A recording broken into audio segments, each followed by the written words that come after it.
आज हम लोग बात करेंगे next topic process of multiplier. पिछले क्लास में हम लोगों ने मल्टीप्लायर और एमपीसी एमपीएस का रिलेशन देखा था। आज हम लोग मल्टीप्लायर का वर्किंग, किस प्रकार से मल्टीप्लायर काम करेगा, इसकी स्टडी करेंगे। मल्टीप्लायर का कॉन्सेप्ट सबसे पहले प्रोफेसर आर.एफ. कान ने दिया था। इन्होंने एम्प्लॉयमेंट मल्टीप्लायर की बात की थी। कान से आइडिया लेकर ही प्रोफेसर जे.एम. कीन्स ने इन्वेस्टमेंट मल्टीप्लायर का कॉन्सेप्ट इंट्रोड्यूस किया। आज हम लोग प्रोफेसर जे.एम. कीन्स के इन्वेस्टमेंट मल्टीप्लायर की स्टडी करेंगे। मल्टीप्लायर की स्टडी करने के लिए हमें एक शेड्यूल बनानी पड़ती है। उस शेड्यूल को बनाने के लिए कुछ अजम्पशंस हैं। वो शेड्यूल कुछ अजम्पशंस पर डिपेंड है। तो सबसे पहले हम लोग बात करेंगे what are the main assumptions. Assumption number 1, change in investment is equals to ₹100 crore in the economy. पूरी इकोनॉमी में, संपूर्ण इकोनॉमी में 100 करोड़ रुपए का इन्वेस्टमेंट किया गया है। और ये इन्वेस्टमेंट सिर्फ एक पीरियड में, एक राउंड में ही किया जाता है। यही इन्वेस्टमेंट बार बार रिपीट होकर किस तरीके से बढ़ जाता है, जितने टाइम्स बढ़कर चेंज करेगा इनकम को, उतने गुना जितने टाइम्स इंक्रीज हुआ होगा इनकम में, वही होता है मल्टीप्लायर। सेकेंड अजम्पशन हमारी होती है कि एमपीसी इज कांस्टेंट, स्थिर बनी रहेगी, और दैट इज गिवन, जिसको हमने दिया हुआ मान लिया है। हमने मान लिया है कि MPC 0.5। Third and most important assumption क्या है? सी मतलब consumption. Consumption of person 1 is equals to income of next person. मतलब जो एक व्यक्ति ने कंजम्पशन पर जितना खर्च किया होगा इकोनॉमी में, दूसरे लोगों को उतना ही इनकम के तौर पर मिला होगा। इन 3 अजम्पशंस के आधार पर हम लोग अपनी शेड्यूल ड्रॉ करेंगे। शेड्यूल में कॉलम नंबर 1 में पीरियड दिखाए गए हैं। 1 से लेकर आप जितने पीरियड्स चाहें उतने राउंड, उतने पीरियड्स दिखा सकते हैं। कॉलम नंबर 2 में चेंज इन इन्वेस्टमेंट, जो कि 100 है 1 टाइम, और बाकी टाइम्स में डैश कोई इन्वेस्टमेंट नहीं किया जाएगा। नेक्स्ट कॉलम में delta Y, change in income. जैसे उसके नेक्स्ट कॉलम में delta C, change in consumption, and in last column we are showing change in savings, delta S. बच्चों, आप जानते हैं कि इन्वेस्टमेंट जब हम फर्स्ट टाइम करेंगे, फर्स्ट पीरियड में जो 100 करोड़ रुपए का इन्वेस्टमेंट किया है, उस पीरियड में अभी मल्टीप्लायर ने वर्क करना शुरू नहीं किया है। इसलिए इनकम में चेंज भी 100 करोड़ रुपए का ही आएगा। जब 100 करोड़ रुपए की इनकम हमारे पास आती है, तो इसमें से कंजम्पशन पर कितना खर्च किया जाएगा, it will depend on MPC. Here MPC is 0.5, यानी कि इस 100 करोड़ की इनकम में का आधा 0.5 of income will be consumed. 100 का आधा यानी कि 50 करोड़ रुपए का कंजम्पशन कर लिया जाएगा, और बचे हुए 50 करोड़ रुपए की सेविंग्स की जाएंगी। अब हम बात करते हैं अपनी थर्ड और लास्ट अजम्पशन की। वो क्या थी? अजम्पशन ये थी कि फर्स्ट पीरियड में जो कंजम्पशन होगा वही नेक्स्ट पीरियड की इनकम मानी जाएगी। तो फर्स्ट पीरियड में कंजम्पशन कितना है?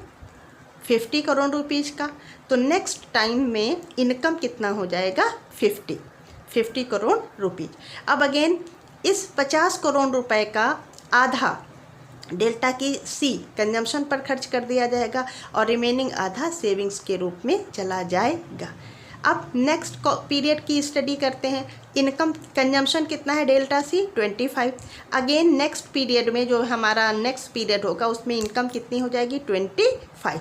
जो कंजम्पशन होता है वही नेक्स्ट पीरियड की इनकम हो जाती है। अब 25 का आधा कंजम्पशन पर खर्च हो जाएगा, और बचा हुआ आधा सेविंग्स में चला जाएगा। नेक्स्ट पीरियड में जो कंजम्पशन था, कंजम्पशन ही अगले पीरियड की इनकम हो जाएगी, यानी 12.5। इस 12.5 का आधा कंज्यूम कर लिया जाएगा, और बचा हुआ आधा बचत के तौर पर रख लिया जाएगा। तो नेक्स्ट पीरियड में अगेन जितना कंजम्पशन किया गया था वही इनकम हो जाएगी। इस 6.25 इनकम का आधा कंजम्पशन पर खर्च किया जाएगा और बचा हुआ आधा जो है वो सेविंग्स के रूप में इकोनॉमी में खर्च किया जाएगा। और ये प्रोसेस बच्चों तब तक चलता रहेगा जब तक कि हमारी इनकम पूरी की पूरी समाप्त नहीं हो जाती है। सारा का सारा इनकम कंजम्पशन पर खर्च कर दिया जाएगा। उस कंडीशन में हम वर्किंग ऑफ मल्टीप्लायर समाप्त हो जाएगी। अब समस्या यह है कि यहाँ पर देखिए मैंने टोटल करके इन्वेस्टमेंट 100 लिख दिया, इनकम के कॉलम में 200 लिख दिया, कंजम्पशन में 100 लिख दिया और सेविंग्स के कॉलम के लास्ट में हमने लिख दिया है 100। अब प्रॉब्लम ये आती है कि ये सारी चीज़ें हम लाएँ कहाँ से। दो तरीके हैं, या तो हम पूरे पीरियड्स जो अभी तक मैंने 6 राउंड लिए इनको मैं और बढ़ाते 8, 10, 12 जितना भी हो उतने करते जाऊं और जब ये इनकम पूरा एग्जॉस्ट हो जाए, समाप्त हो जाए, उस समय हम प्रोसेस को रोक देंगे और तब टोटल करेंगे तो ये हमें टोटल दिखेंगे। पर उसमें बहुत टाइम लगता है, एग्ज़ाम में इतना समय नहीं होता है। तो आपको करना ये होता है कि 3-4 पीरियड्स आप दिखाते हैं और उसके बाद डैश डैश डैश डैश करके लास्ट में टोटल लिख देते हैं। तो ये लास्ट के टोटल हम कैसे फाइंड आउट करेंगे ये जानना है। ये जानने के लिए हम लोग मल्टीप्लायर के फॉर्मूले का इस्तेमाल करते हैं। आप पढ़ चुके हैं delta Y equals to K into delta I, where delta Y change in income, K value of multiplier and delta I is change in investment. अब हमें डेल्टा वाई 200 कैसे आया ये इस फॉर्मूले की हेल्प से आ जाएगा। यहाँ हमारे पास डेल्टा वाई हमें निकालना है। डेल्टा आई गिवन है 100 करोड़ रुपीज़ अजम्पशन में हमने माना था।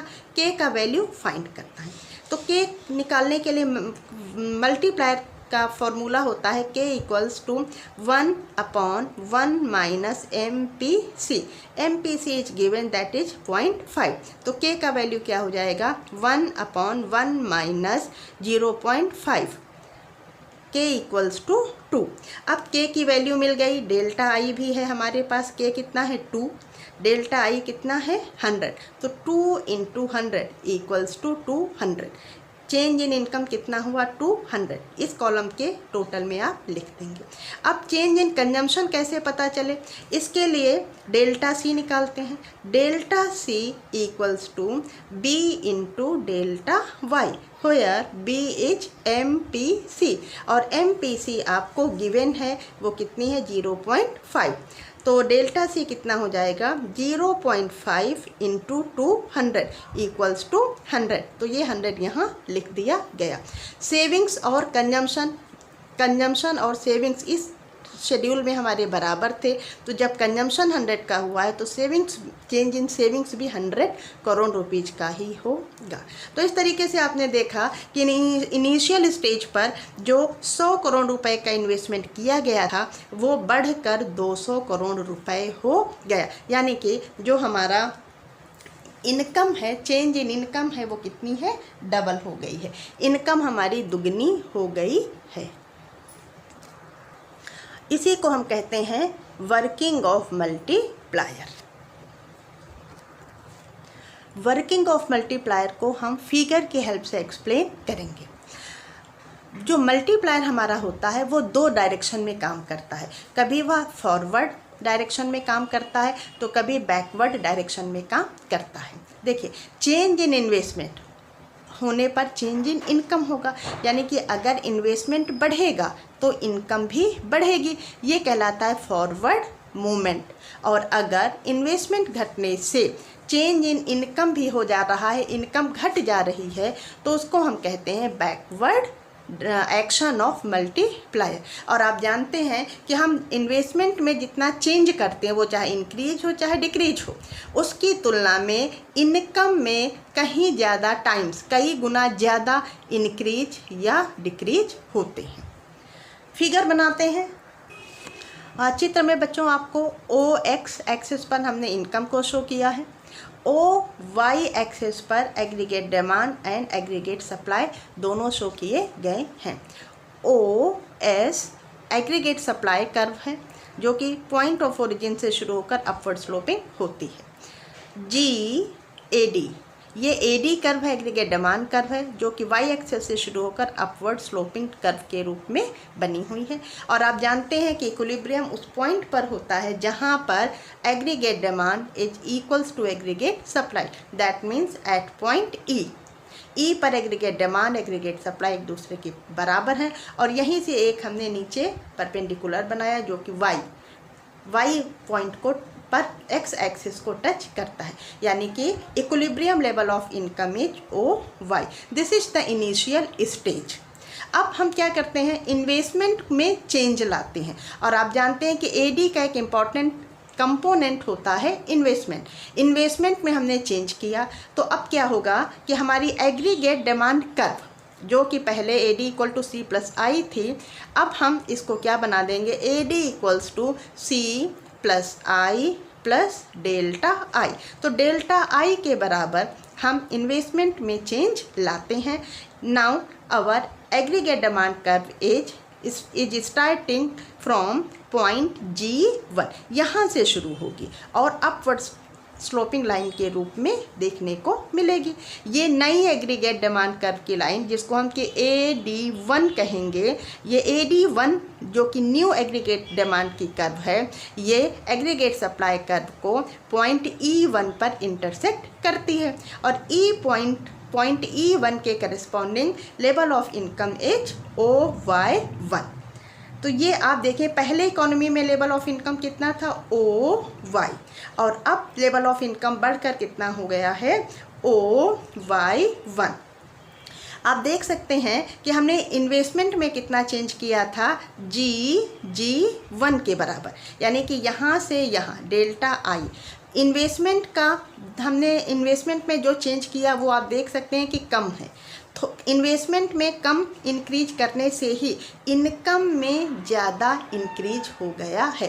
Y1 का area change in income show कर रहा है, जबकि G1 का area change in investment show कर रहा है। इसी को हम कहते हैं फॉरवर्ड मूवमेंट ऑफ मल्टीप्लायर।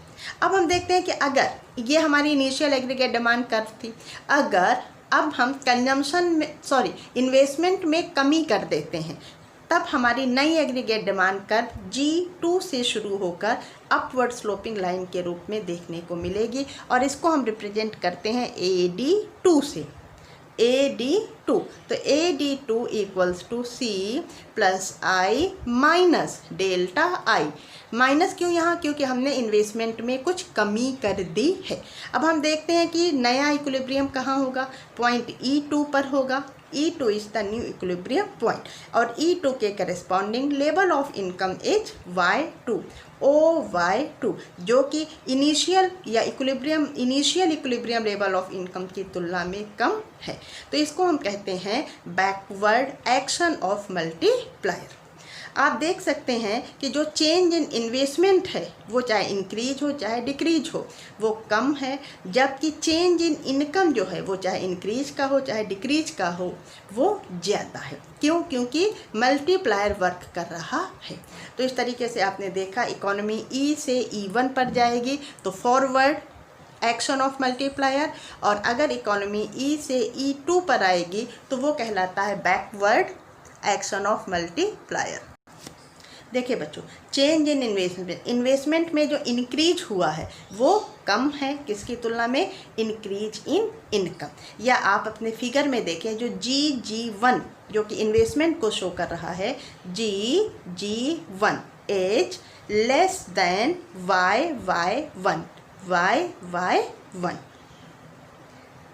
ये है फॉरवर्ड एक्शन ऑफ मल्टीप्लायर। दूसरी तरफ आप देखें G2 जो कि इन्वेस्टमेंट है, चेंज इन इन्वेस्टमेंट है, इन्वेस्टमेंट में जो कमी आई है वो कम है किसकी तुलना में, Y2, यानी कि इन्वेस्टमेंट में थोड़ी ही कमी आने से इनकम में ज़्यादा कमी आ गई है। तो ये था बच्चों आपका मल्टीप्लायर। Thank you.